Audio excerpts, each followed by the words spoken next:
Why would you buy a Steadicam if you already have a gimbal? Well, for me the main reason was transferring the weight of the camera rig from my arms to my body essentially, so being able to film for longer. So a Steadicam isolates the camera from the operator's movement, and this is something you partially achieve with the gimbal, but with the Steadicam plus gimbal you get extra stability, especially when the Steadicam is connected to a vest with an isoelastic arm. So the isoelastic arm includes two tough springs which further stabilize motion along the vertical axis. Because the operator is wearing a body vest, all the weight from the camera is transferred to your body instead of just your arms. So steady camera systems like the RS3 are really expensive, but luckily there is a company called DigitalFoto which makes a really good Steadicam system, which is something like 40 times cheaper than the RS3. So in this review I'll show you my first attempt to operate the Thanos Pro 2.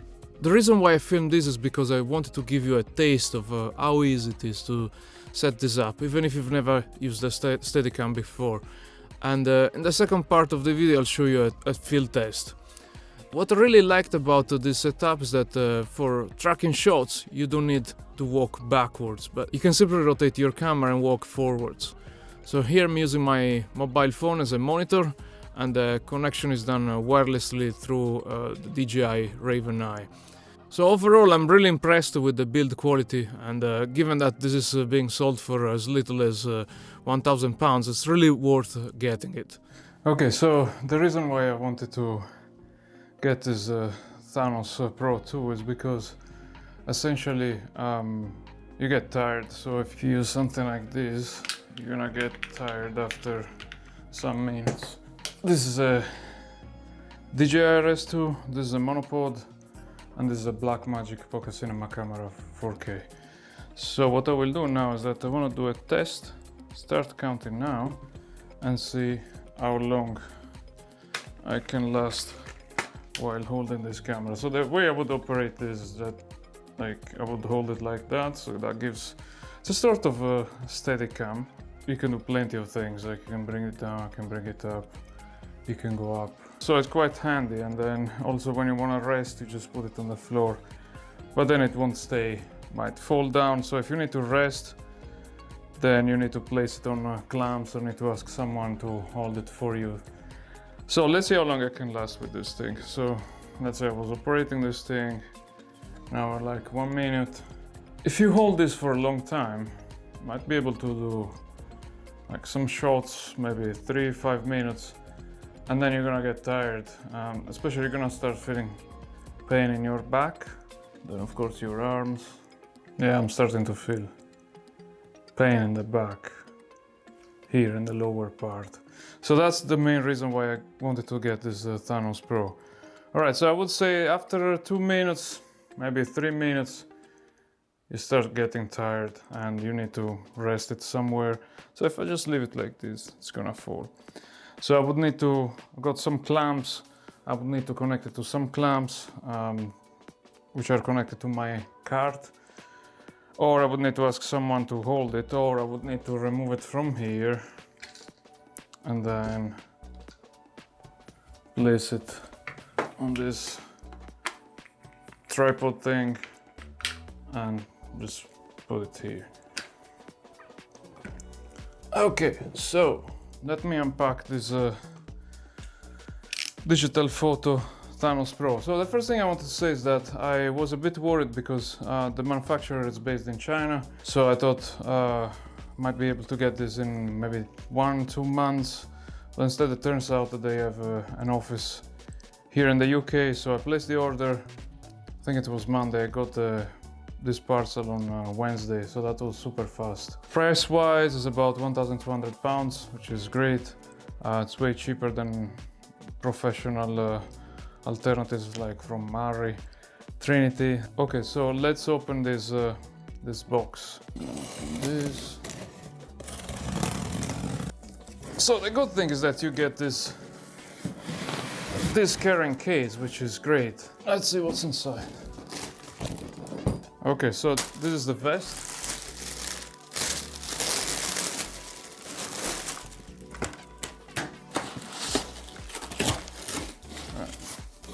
Okay, so we got the base here with the weights, and instead of the weight I'm gonna use a V-mount battery. So there is a V-mount battery, which is great because I can mount this battery here, which is a BP190. So the idea is to power the camera with that. Okay, so we got, which is what you're gonna mount on the arm. And I think it's essential here that you use one of these light stands, because you're gonna mount the system on it. So this will go like that, right? Always make sure that this leg is aligned with the arm, otherwise it will fall down. Some screws here. Then we got the key for adjusting the tension of the arm. We got some cables. We got other D-tap cable here. This goes directly into the V-mount battery, and you can also use, I think, this one to power the Blackmagic. So basically you just put it here and it should power the Blackmagic. A plate for V-mount batteries. So I would just place this thing like that, and then it powers on. And now I've got the magic arm. Might need, if I want to have a monitor mounted on this thing. And then the arm. So this is the arm that goes in the vest. Right. First of all, I'm gonna wear this thing.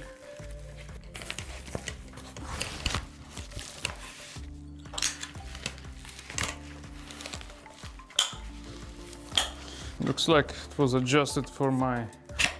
Okay, this looks good. I mean, you need to make sure that you can freely move your legs. You might even want to run with this thing. So the reason why you want this thing to be on when you balance the Steadicam is because you want the camera to move together with the system. This is good. Now we're gonna mount this thing here. Okay, so now let's mount the gimbal here and let's see what happens. Alright, so now it's a matter of balancing this thing. So if I bring it down like this, I should be able to adjust this thing from here.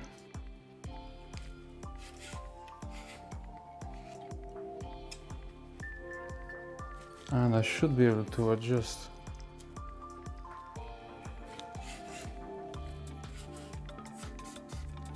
the length of this thing from here, yes.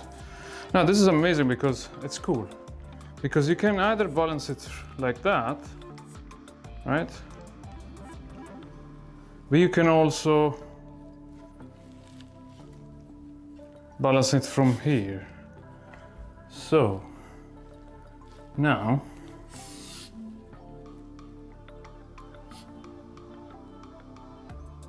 I think it's fine.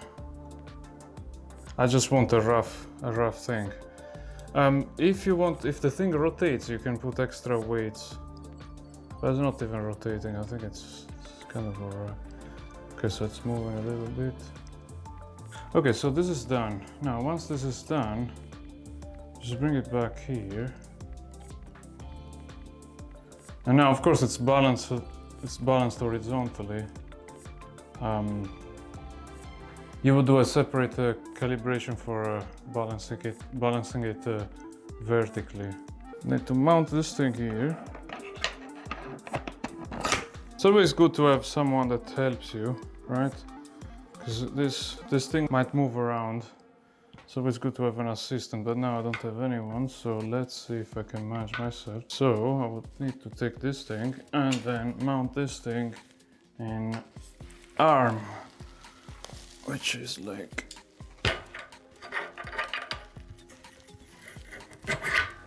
this. And now I feel the weight is like all in my stomach essentially. And what you can do with this thing is that basically you can adjust the tension. Now it's too much.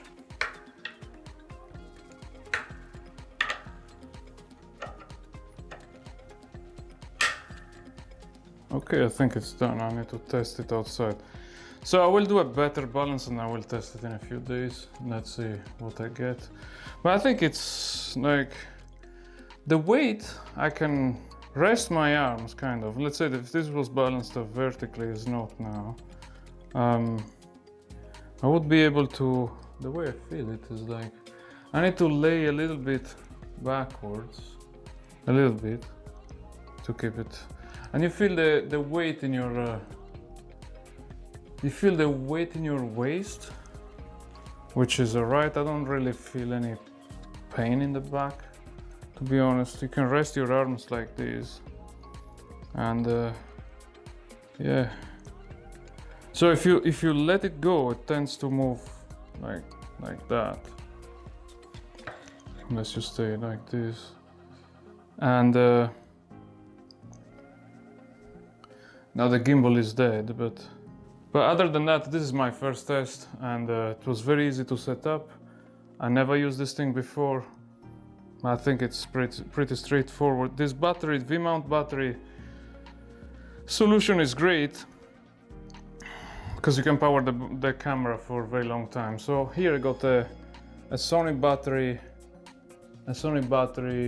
mount. I used to mount my Sony batteries here together with the LP6 battery there. So I'm gonna remove this battery from here and I will just power the camera using this cable. I might have some backup battery just in case, but this is also better because it's gonna make the gimbal here lighter without this thing, and I can secure the lens. This is a manual lens. I can secure the lens with whatever is provided by them. So I'm actually happy with this solution. The only thing I might be concerned about is this cable here might exert some tension on the gimbal, but probably not. Let's see how it goes. You probably need to leave some room here, make sure the thing can move freely, especially if you're rotating, going up and down. But it looks great. And again, this you need to be careful because this moves around. If you have furniture, if you have other people, you might hit someone. So you need to be careful with this. All right, so I think I'm gonna just keep it here. So I like it, it's very good. So we're gonna be testing this on an actual shoot in a few days. So let's see how it goes. Right, so now we're filming here at the University of Cambridge, and I've got the Thanos Pro. I'm gonna mount the arm here, and I've got the Steadicam already balanced. So what I'm going to do here now is that, see, the cool thing of this stuff is that I got this battery here which is powering the camera, and then got some cables here that are powering the phone, and then I can also power the gimbal if I want with this cable. So I'm going to basically now I'm going to turn on the camera, and you need to be careful with this arm because it moves around. Yeah, there we go. So always be careful with this thing. Fucking hell, man. So I'm gonna turn it on. So I got Blackmagic focusing on my camera with the manual lens, autofocus, and I'm going to just turn it on now. That's on. So I'm just going to calibrate it. This is good because it gives you stability, this thing. You can just leave it on the floor. Okay, now extremely carefully, just gonna make sure this thing doesn't catch my fingers or something. Oh my gosh, yes. Always be careful. It looks like you could have added arms to the Terminator. Yes. Okay. Actually, for the Alien, they used something similar to this for the gun. Now, the way I balanced this thing was to keep it horizontal. So this is the right position, should stay. It was balanced for the horizontal position. Now, what I'm gonna do here is that I'm going to calibrate the focus. So I will select the lens. What we're going to do here is we're going to put it in this watch glass under this light. This could have worked fairly efficiently on the light sun. It even work in the light of the modern sun, but on a cloudy Cambridge day, we're going to be using something that's not like starlight at all. So I'm gonna track forward like this and come close to me. So you just stay there, stay there, stay there.